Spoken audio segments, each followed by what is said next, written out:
Hey everyone, welcome back to the All Things Private Practice podcast, joined today by Mim Kempson. She is an ADHD therapist and has her own private practice in Australia for over 6 years, specializing in sex and relationship therapy for neurodivergent adults and couples.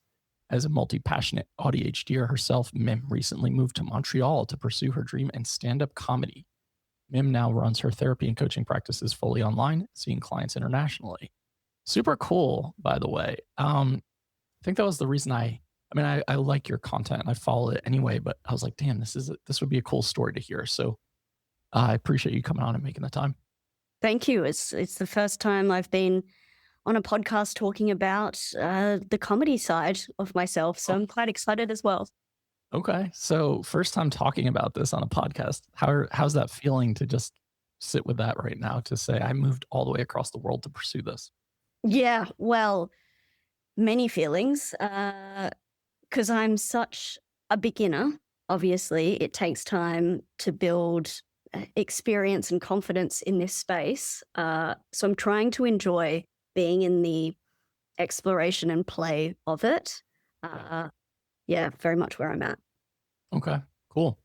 Yeah, that has to be such a vulnerable experience of standing up there and just feeling perceived as someone with a sensitive nervous system. How is that for you to just put yourself out there in that type of way? Yeah, well, I am also a public speaker or workshop facilitator and writer. So getting on stage wasn't completely foreign, but it's very different, the craft of jokes. Like having to drop a punchline, the technical rule is every 15 to 45 seconds is the expectation of stand up. Oh, well, Whereas before, I'd crack jokes a couple of times in an hour long presentation. sure. So the I wouldn't necessarily call it pressure, it's more like the goal is very different. Right. Yeah. That's an interesting fact. I would not have been aware of that.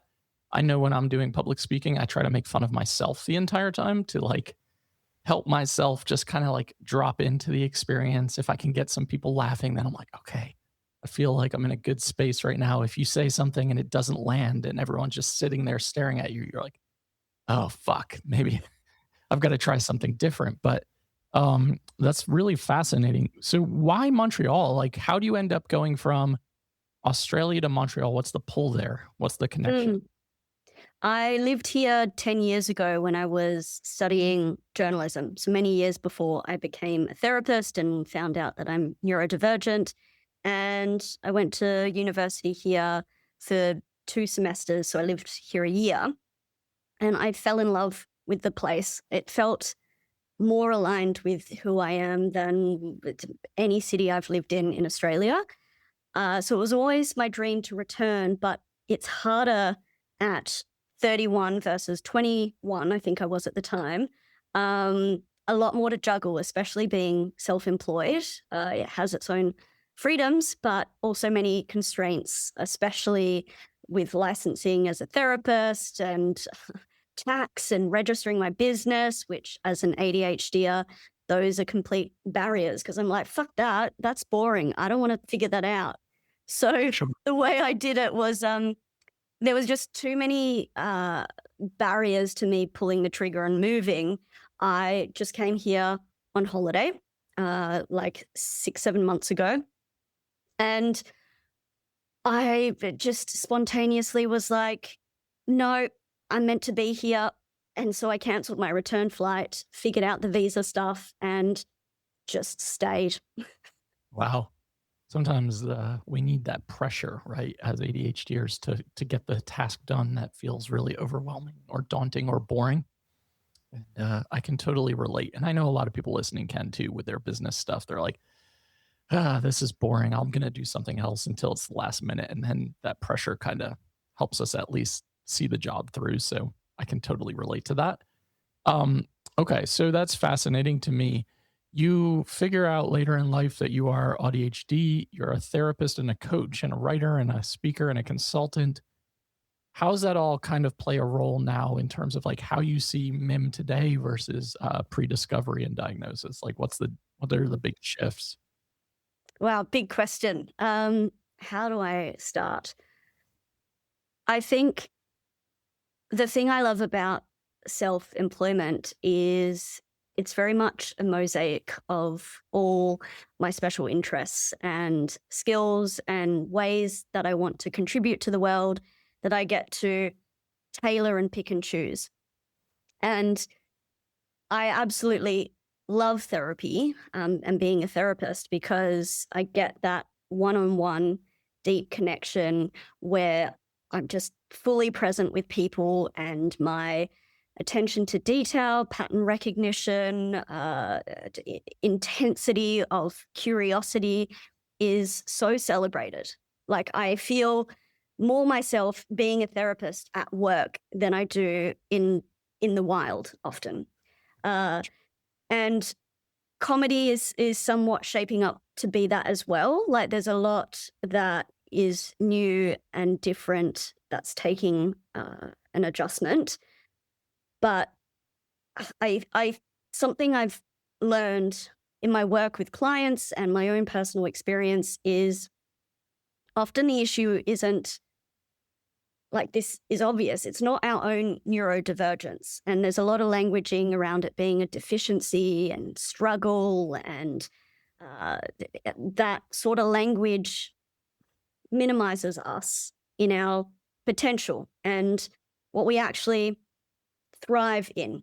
And so when you put an ADHD or an autistic person in the right context, there's actually very little problems we can't face. And that's what I've experienced when I'm honoring the way my brain works, what my values are, who I am as a person, and where I want to be headed. It's not to say it's easy, but challenges become a lot more manageable because I'm in context. Yeah, I think that's a really important point is the environment matters. I think that being able to have the right supports and structure set up for yourself to be successful because you're right. So often when we're talking about autism, when we're talking about ADHD, we are talking about it from a deficit based lens. We are talking about it from a pathologizing place of here are all the ways this person is going to struggle for the rest of their life. And if you only hear that, that is so demoralizing. It can feel like, okay, so what's the point? Then there's something clearly really wrong with me here. And not to say that there aren't people who are going to struggle significantly for the rest of their lives in most scenarios based on support needs. But I think it's a really important piece to highlight the strengths, to highlight the other side of the coin so that it doesn't feel like this like quote unquote death sentence to be diagnosed as autistic or ADHD, which I think society can sometimes paint that picture of like, okay, you're 31, Mim, you're autistic now, and your life's gonna be fucking tragic. And that, how can we move through the rest of our lives if that's our belief about ourself and about our abilities and about how we can overcome things? Yeah, I mean, even when you say that, like I feel my heart just drop. It's heavy when we see it that way. But if we say, well, I just haven't yet found the environment or the supports or the surrounding community and people that honor and celebrate who I am, like that's way more filled with hope and potential. Absolutely. And like you mentioned, just the way the brain works so creatively outside of the box and how a lot of us as neurodivergent humans see the world so differently and sometimes with so much intensity, which can really lead to beautiful creation in terms of whether it is writing or whether it is, I assume, a comedy show or just a creative venture. It can feel like that flow state is just such an exhilarating feeling. I know I spend a lot of time chasing that feeling because I know how fleeting it is, for me at least. I know when I am in deep focus, I feel so alive and I'm like, oh my God, I am just like creating, I'm writing, like things are just flying off the page and out of my brain. And then oftentimes it's sluggish. I'm like trying to find it. I'm trying to find that spark. I'm like seeking it out at all costs. Do you experience that, especially given the fact that you are now living in a city where you mentioned before we started recording, it's freezing and snowing all the time. Yeah, and it's also very overstimulating because it's a big Mhm. city Yeah. where the buildings are built for like keeping in the heat, Yep. but not so much sound. So I'm like hearing all the things all the time, Mhm. uh, and there's no nature. I could rabbit on about this forever, but it's definitely there are pros and cons to anywhere we live. And Yep. the reality is, if I want to be getting opportunities to speak on stage every night of the week, if I wanted, Montreal is the sort of place I need to be. Yeah. So it's a sacrifice in a way. It's like an exchange of you're gonna never find the perfect place. Although my ADHD likes to convince me that I will sometimes. Like it'll just be better over here, or it'll be easier over here, or how romanticized I can make things in terms of like, but if I just lived in New Zealand for the next year, life would be pretty amazing, which I personally believe it would be. But I agree with you wholeheartedly. And I think that's important for those of you listening to hear is like I think sometimes it is we are looking at the pros and cons of situations and where can we set ourselves up not only for success, but you keep kind of alluding to values alignment. Like, where can I be where I am aligned and I feel anchored in to my values and the things that I want to pursue and the things that I feel good about? And I think there could be a lot worse places to choose in the world than Canada. Um, I I was mentioning to you I went to school near Montreal and I took it for granted. I was not a savvy traveler at the time, nor did I really care about the culture. And I would really like to get back to Montreal and to Quebec for those reasons. And um, it was a really, really beautiful area and part of the country when I was up there. And I do think that I could deal with the cold, but the overstimulation of the big city atmosphere would really be a struggle for me. Like where I live, we probably have 90,000 people total here in the mountains of Carolina, and that feels like too many for me. I think I would prefer a place where it was maybe like 5,000. So I think you just have to kind of figure out what you can do in terms of supporting your needs and your sensory needs too, especially. Mm. And I see life in chapters where our needs change and our goals and our direction, like it, it's not a path we can plan as much as some of us may like to. Mhm. Um, and right now it fits me best. But I think with any of these things like self employment, pursuing our dreams, living in particular locations, they all come with compromise. Yep. And I think all of us as humans will try and find a magical way that has no compromise. Yep. But how I work as a therapist is often we lay out the compromises straight up of, okay, you want this in life. What's it going to look like in terms of the costs, the risks, the sacrifices you'll have to make? And are you okay with that? Because if we keep pretending they don't exist, that's when shit never happens. We just lay dormant in our own life. It's true. That's really well said. It's very, very, very true. Um, Thinking about moving and living abroad, a lot of you listening are probably something that is of interest to you, especially as what's going on in our country is happening on a daily basis. How do you feel dealing with like the 18-hour time differences every day with your clients? Yeah, it's I've been surprised at how I've made it work. Like at the beginning, I was getting up at 5:30 in the morning to see clients at 6 a.m. in Australia. Mm, And now it's 7 or 8 a.m. because everywhere in the world has different daylight savings changeovers. Um, so I have to pivot every time that happens. And I actually didn't mind it because I'd get up early, I'd see clients, and strangely, there's, at least for my brain, what happens is it's a completely clean slate where I can be fully there for clients because nothing's happened in my day to throw me. And it's an advantage. And then I'm like done by 9 a.m. and can work on other things like writing comedy or doing social media or it's like the inverse of 9 to 5, pretty much. Yeah. I know when I was in New Zealand in April, I would wake up, I would like check my phone. It would be 4 or 5 PM over here. People are getting through their day, and by the time I would eat lunch, everybody was going to bed, and I was like, "I don't have to look at my phone ever again." And I remember thinking like, "This is a really cool way to live," because I experience 24/7 anxiety all the time, and being over there was one of the first times I did not, and I think it had a lot to do with, like, exactly what you're saying, starting with a clean slate and just being able to get on my get on with my day without being worried about what was going on over here. So I really appreciated that, and that was a really nice change of reference for me. But I met a lot of Australians in New Zealand who are like, I would move to New Zealand over Australia any day of the week. What are your Interesting. thoughts on that?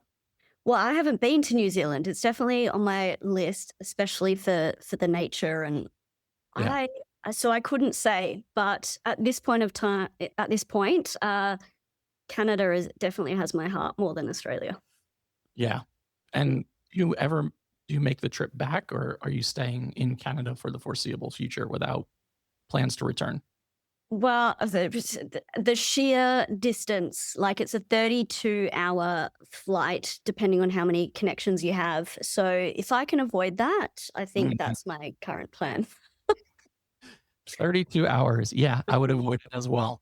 Hmm. Um, okay, so going back to the comedy piece, what are the things that you have found to be really exciting or exhilarating when it comes to putting yourself in this position to kind of pursue one of these dreams and goals? Oh,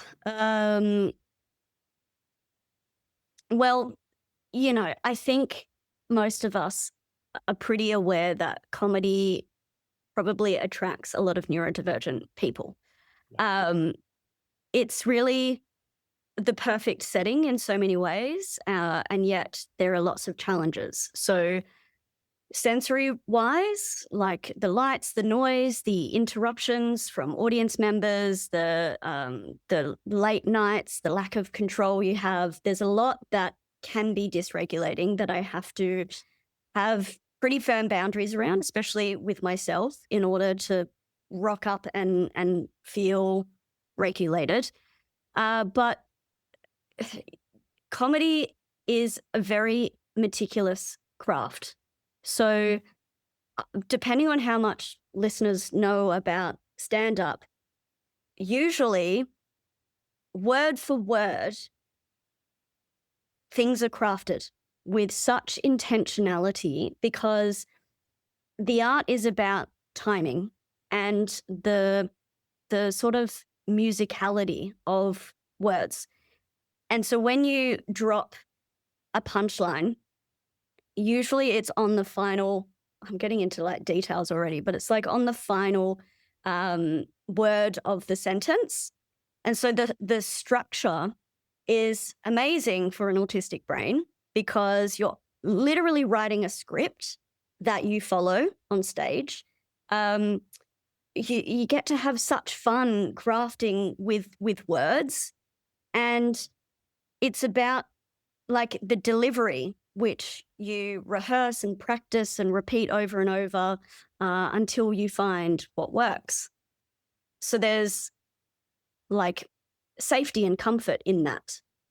But the side, like you alluded to earlier, where you're putting yourself in front of a whole public group of people to be perceived, my first experience in so I did a 6-week comedy course where we'd go and present our material, and then the teacher would pick it apart and give us really great feedback. And we were all just meeting each other for the first time, and the material I brought to class, it's like a 3-minute set. That's not very long. I was completely misunderstood. Like the jokes that I told did not represent who I am, I realized after the fact. And people from like what I was hearing from everyone and even just looking at the faces in the audience of my classmates, I was like, "Oh shit. I have not encapsulated who I am in this short period of time. And that's obviously, so for so many of us, one of our worst fears. And Right. so I felt this pressure to get things right. And then my perfectionism doubled down. And I spent a couple of weeks feeling somewhat paralyzed or resistant to getting back up there.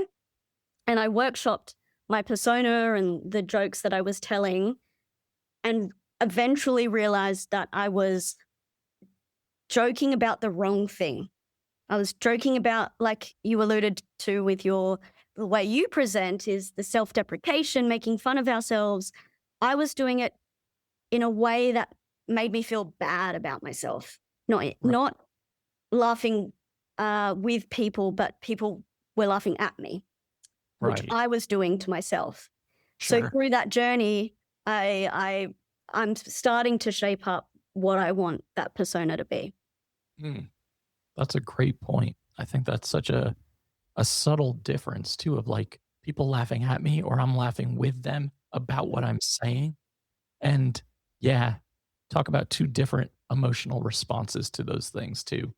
And it sounds like just as you're learning more about yourself, getting more and more comfortable about who you are on stage as well and what feels really comfortable and natural for you too. And I'm sure there's a lot of trial and error and a lot of like throwing things against the wall and seeing what works and what doesn't.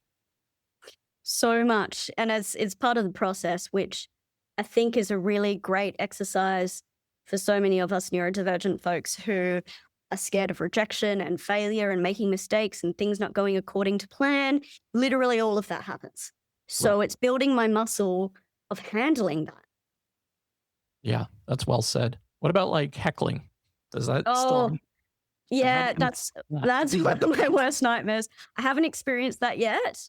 Um, But probably just like any autistic person, I would plan a series of responses I could whip out of my pocket at any time Yeah. if caught unaware.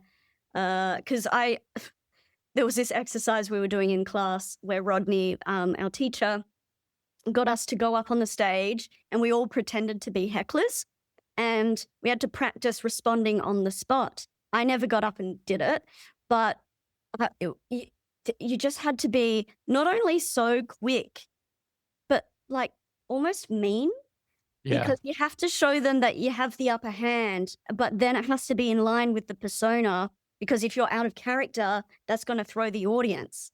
Um, Right. so I can't report on that just yet. Yeah. That sounds like the thing I would get stuck on, and Mm. I would yeah, I think that would be a challenge, but I've always thought about comedy for especially for autistic people. There's so many good autistic comedians because of, like, delivery and how things just come across, like, exactly as they are, and people often laugh at things I'm saying that I don't mean to be funny. I'm just saying it, with, like, maybe a deadpan delivery. I'm just like, "Yeah, here is the information. This is my thought," and then people are laughing, and I'm like, "Damn, maybe I should try comedy at some point in time," but mine is not scripted, and I have a hard time scripting stuff. I always struggled, like, even when I talk about autism in general, I'm like, I don't really script a lot of conversation or response, and I've always found that fascinating. Even, like, the TEDx that I did a couple of months ago, everything has to be scripted, everything has to be verbatim, and you have to go off script, and that was such a hard thing for me to get used to, and I don't I must have rehearsed that thing like 1,000 times, and I just think that if you're able to, like,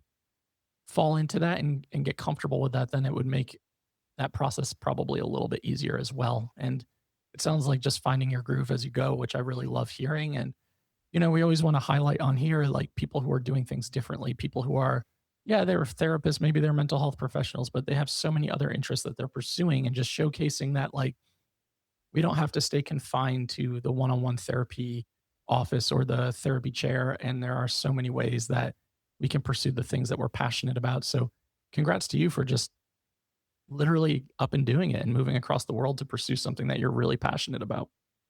Thank you. Yeah, I mean, there's so much I could say to that, but it is, I don't even know. I'll leave it with you if you have a question, but I'm also conscious of your time. No, it's okay.